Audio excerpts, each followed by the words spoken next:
Hi,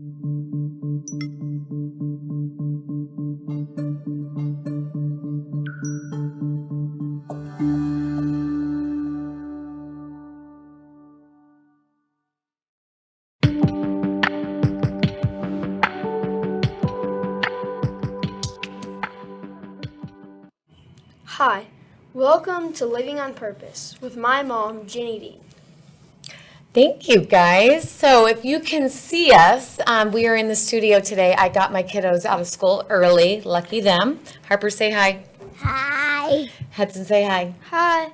So I wanted to bring them in. They enjoyed last time, and they were like, when can we cook? So I want to show you guys, we're just making easy, I call them energy protein balls. If you can see, they're right there on the plate, and it's really easy, quick snack ideas to make. They're great they have protein, carbs, and fat. So all your macronutrients are in this one little ball. And I would say have about 3 a day. Okay, and I'm going to walk you through everything that you need to make them. It took us like 6 minutes today to make them. You roll them into a ball and you put them in the refrigerator. And then they're just easy to go grab snacks that everyone should enjoy. Okay, so I'm going to go through it real quick. I have the peanut butter. You're going to have 1 full cup of peanut butter. You can use almond butter. You can use sunflower butter. I do the organic. You don't have to. Just try not to look at your ingredients. Jif peanut butter is not that great. It has high fructose corn syrup, all the extra additives that we just don't need, especially the kids don't need it. So try to get the cleanest peanut butter that you can buy because it is a full cup of it. And then you're going to get honey. I bought the local honey. You can get at any of your grocery stores, and it helps with allergies, honey does. And you do a 4th cup of honey. That's going to be like your sticking glue for these balls. And then it's really easy. And then you just do oats, which I get the rolled oats, and nothing super special. Oats are really, really good for fiber. They keep you fuller longer, and there's a lot of high carbs in it, which will give your body energy. And then I add any protein that you can. So I use True Labs protein because it's really, really quick, 5 ingredients, just super healthy protein, but you can use any type of protein you have. And I also made it, and you can put M&Ms in here, you can put anything you need to, but I bought carb chips, and they are lower than sugar, so they're not like your Nestle house cookies or all the chocolates, but they are healthier little chocolate chips, and they will just add a little bit more of a sweet tooth. They'll fill your sweet tooth if you have one. So I have the directions on the screen. I will also put them in the show notes.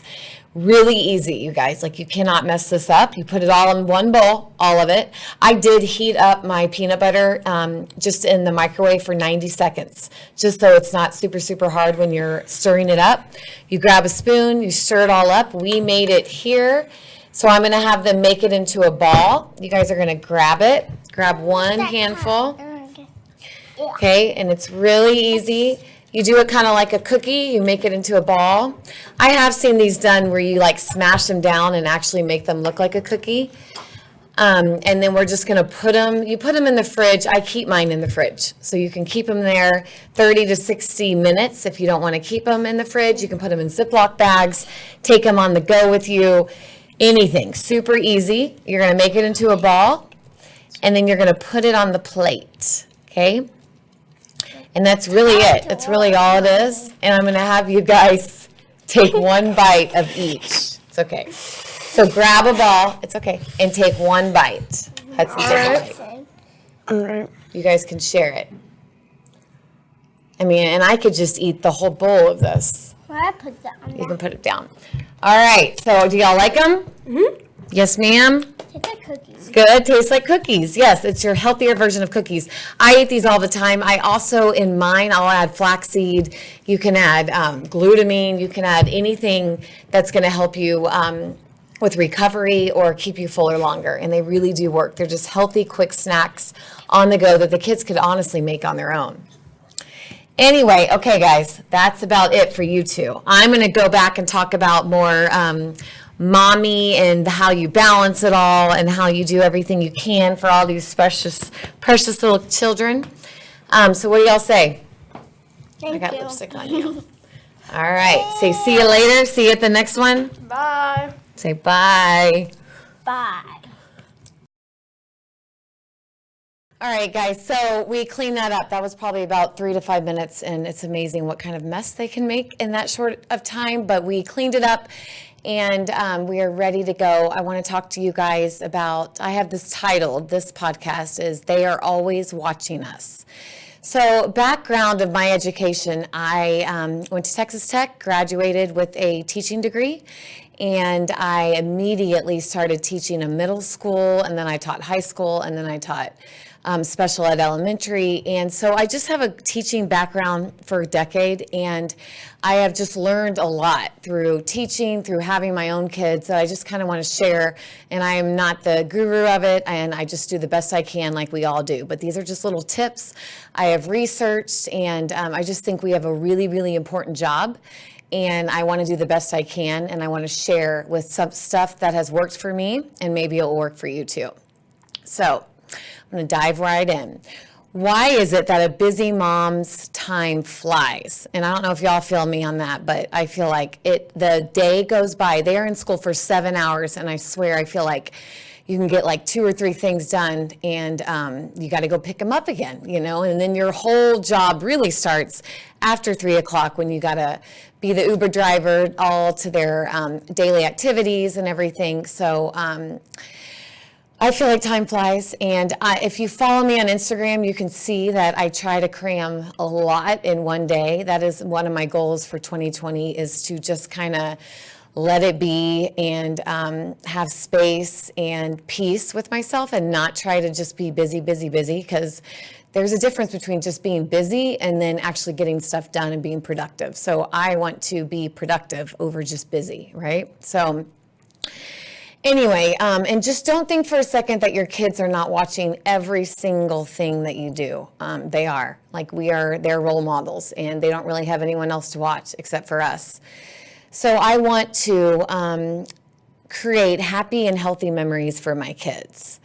They watch how you treat yourself. They watch how you talk to your significant other. They watch how you talk to yourself. They see how you treat your body. And that just all scares me to a point where I just think, my job is huge, and I want to do the best I can. So all that is bettering ourselves so our children will get the benefits of it. So statistics I read is, did you know that kids spend an average of 4 to 5 hours a day on the internet or playing video games or some type of screen? So they're at school for 7 hours, and then that means they come home and do 4 to 5 hours more of screen time. I know my 10-year-old just gets enthralled in the phone and whatever video game he's playing.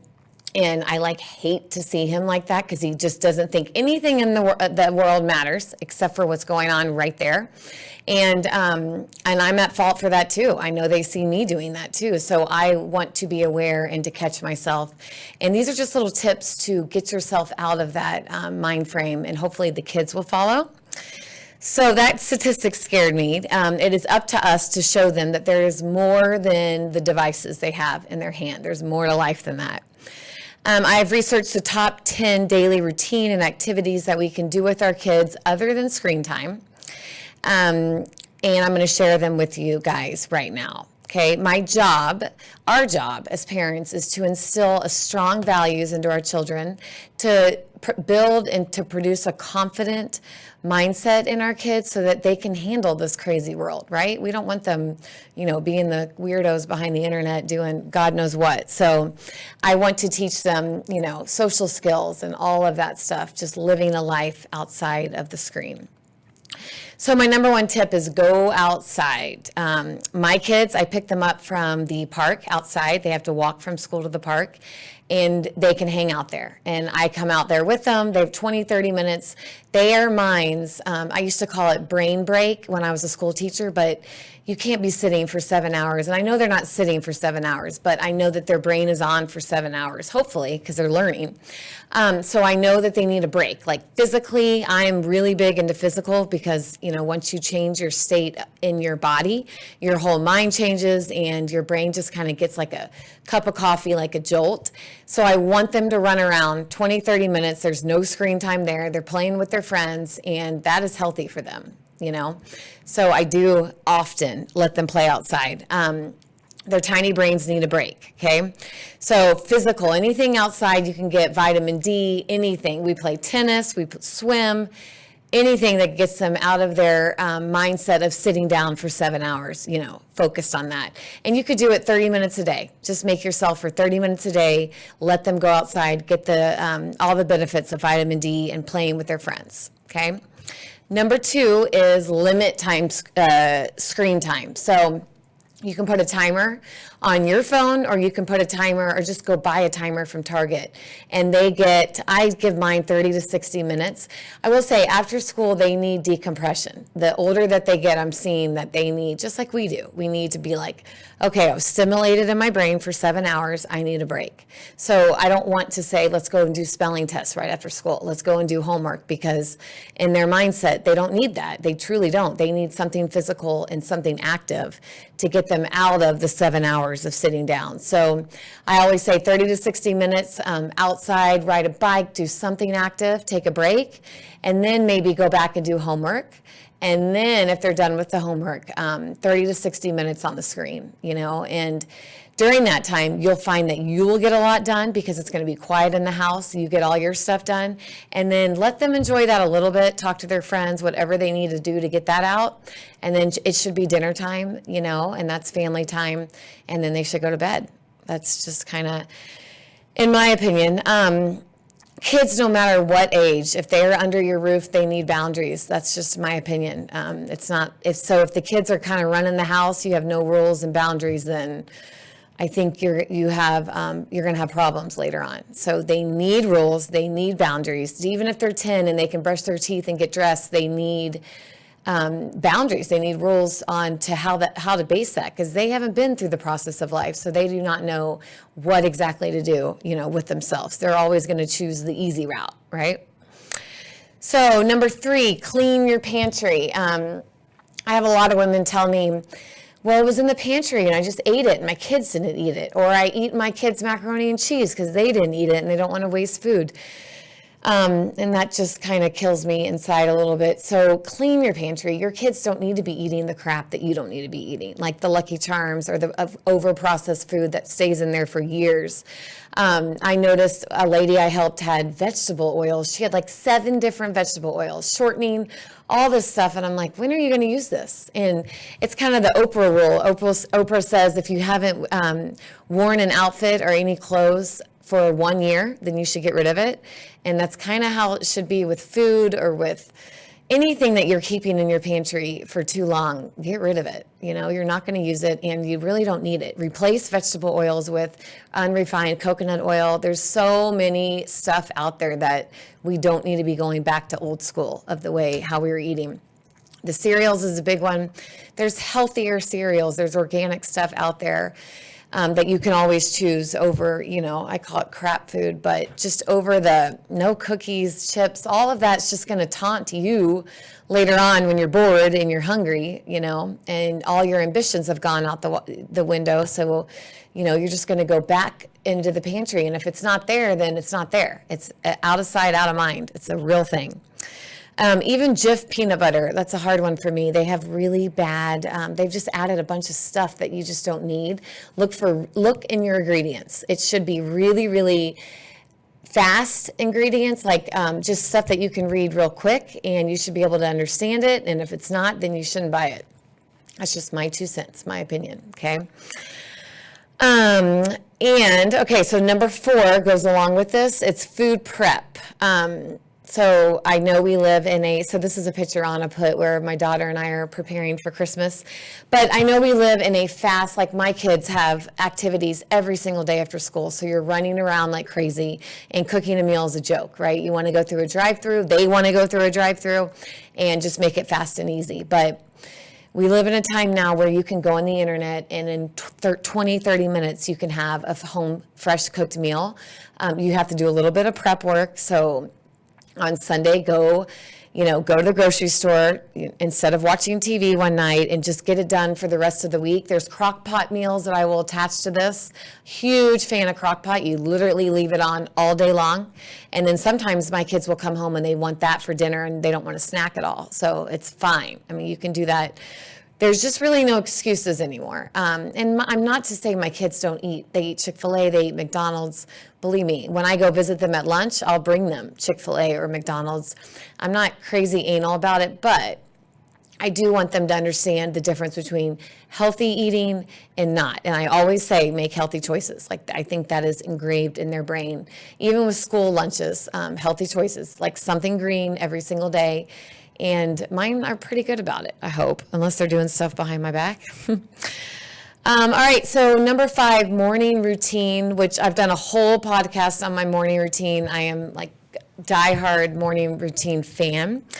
I want my kids to know that what my morning routine is. So they know that if I take care of myself, then I'm going to be a better mom and a better friend, and I can listen more. And if something goes wrong, then I'm not going to blow up in their face because I'm not grounded and I haven't taken care of myself first.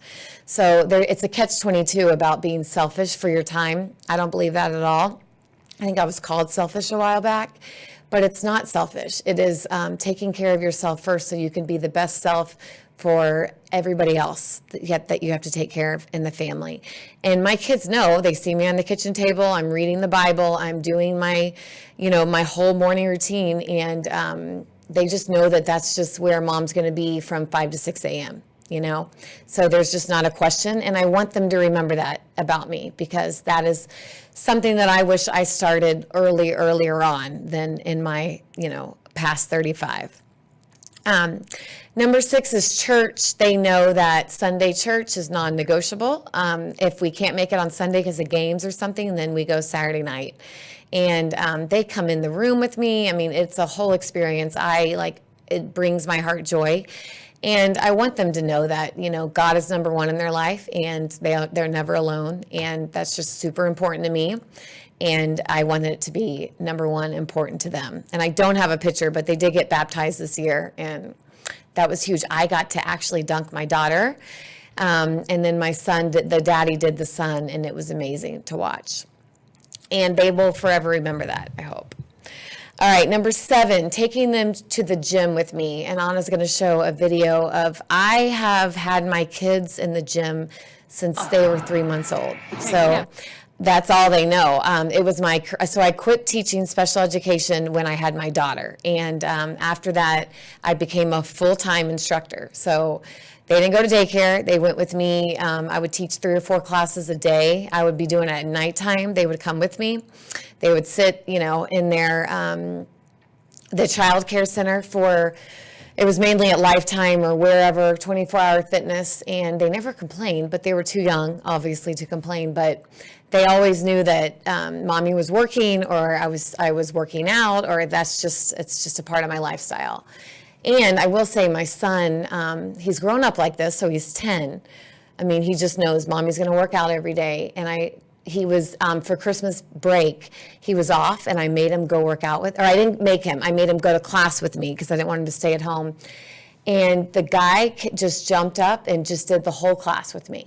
And that was like a huge deal for me. And we didn't talk about it. I didn't say go do it. And he just saw me, and he's like, oh, shoot, I can do this. This is better than being on my phone.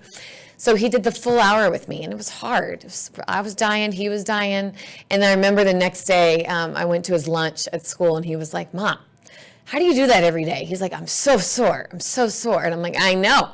Now you know why I need baths or why I go to bed early. And, so he's just seeing that's a part of life, and he is begging me to go to the next workout. So that just makes my heart happy, because I believe fitness should be a lifestyle, and it should be non-negotiable in your life, just because you're a happier person that way. And it builds confidence. There's so many things what athletics can do for the children. Okay, so that's number 7. So don't be afraid to show them the gym. Don't feel guilty for going to the gym. I hate when women say that, because you're doing nothing, and it's like just head trash you're putting in your head, because you shouldn't deserve to have an hour to yourself. It's 4% of the day. And you are taking care of yourself so you can be the best person. So I would change your mindset on that. Number 8, always talk to them about what's bothering them. I never want to be a mom that just kind of brushes stuff under the rug. My mom was not like that. We were always open and honest. And I want to be that way with my kids. So, it's just asking questions every day when they get in the car. How was school today? What was your favorite thing about school today? Something to like trigger them to be like, oh, this happened. And I feel like we miss those moments when we let them play on the screens or let them, just kind of go away from us. But once you have them in the car, it's like they're trapped.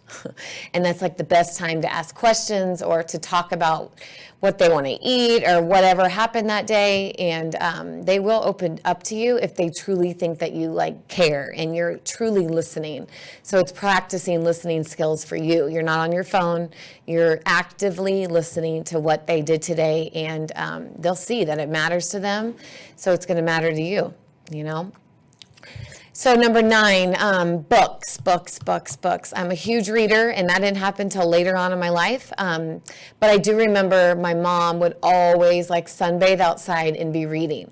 So she did kind of instill that. It just never hit me really till after 35, really. So now I want my kids to know that mommy's reading, and I do believe there's a quote that says, you're only as smart as the books you're reading, and their library is great. We go to the Frisco library. And those books are easy to find, easy to read, great entertainment, and they're just using their brain the whole time, and they're learning. So I want them to always be a reader. And then finally, number 10, be friends with their friends. I think that's huge. I don't want to be the mom that's kind of out of their life and they want to go to the other friend's house all the time. They don't have to go to my house, but I do want them to let me know their friends. I want to know who they're hanging out with because like they say, you're only as good as the 5 friends that you keep close by you. So I just want to be on really, really good track with that. And mine have gone honest showing events that I've done with my kids. I do yoga events all over. I've done them in Dallas, Frisco for about 6 years now. They've gone to every single one. So they're either up on stage with me, they are behind a booth with me.